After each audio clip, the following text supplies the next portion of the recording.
സംസ്ഥാനത്ത് ഇന്നും നാളെയും മഴ കനക്കുമെന്ന് കേന്ദ്ര കാലാവസ്ഥാ വകുപ്പ്.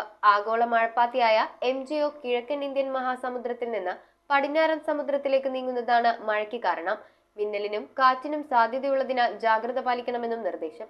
ആഗോള മഴപ്പാത്തിയായ MJO കിഴക്കൻ ഇന്ത്യൻ മഹാസമുദ്രത്തിൽ നിന്ന് പടിഞ്ഞാറൻ പസഫിക് സമുദ്രത്തിലേക്ക് നീങ്ങുന്നതാണ് സംസ്ഥാനത്ത് ഇന്നും നാളെയും മഴ കനക്കാൻ കാരണം. മേഘങ്ങൾ കൂട്ടമായി ഭൂമധ്യരേഖയ്ക്ക് കുറുകെ നീങ്ങുന്നതാണ് MJO പ്രതിഭാസം. അമേരിക്കൻ ശാസ്ത്രജ്ഞരായ റോളൻ മാഡനും പോൾ ജൂലിയനും ചേർന്ന് 1971 കണ്ടെത്തിയതിനാലാണ് ഈ പേര് വന്നത്. ഇന്ന് മലപ്പുറം, കോഴിക്കോട്, വയനാട്, കണ്ണൂർ, കാസർഗോഡ് ജില്ലകളിൽ കനത്ത മഴയ്ക്ക് സാധ്യതയുള്ളതിനാൽ ഓറഞ്ച് അലർട്ട് പ്രഖ്യാപിച്ചിട്ടുണ്ട്. കോട്ടയം, ഇടുക്കി, പത്തനംതിട്ട, ആലപ്പുഴ, എറണാകുളം, തൃശൂർ, പാലക്കാട് ജില്ലകളിൽ യെല്ലോ അലർട്ടാണ്. MJO സ്വാധീനത്താൽ ബംഗാൾ ഉൾക്കടലിൽ ചക്രവാതി ചുഴിയും ന്യൂനമർദ്ദങ്ങളും രൂപം കൊണ്ടേക്കും. കേരളത്തിൽ അടുത്ത 5 ദിവസം ഇടത്തരം മഴയ്ക്കോ ഒറ്റപ്പെട്ട സ്ഥലങ്ങളിൽ അതിശക്തമായ മഴയ്ക്കോ സാധ്യതയുണ്ടെന്നും കാലാവസ്ഥാ വകുപ്പ് അറിയിച്ചു. മിന്നലിനും കാറ്റിനും സാധ്യതയുള്ളതിനാൽ ജാഗ്രത പാലിക്കണമെന്നും നിർദ്ദേശമുണ്ട്. News desk metro 7.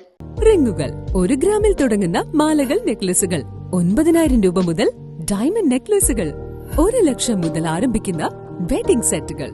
കൂടാതെ നിങ്ങളുടെ പഴയ സ്വർണത്തിന് ഏറ്റവും ഉയർന്ന മൂല്യവും. Maharaja gold and diamonds,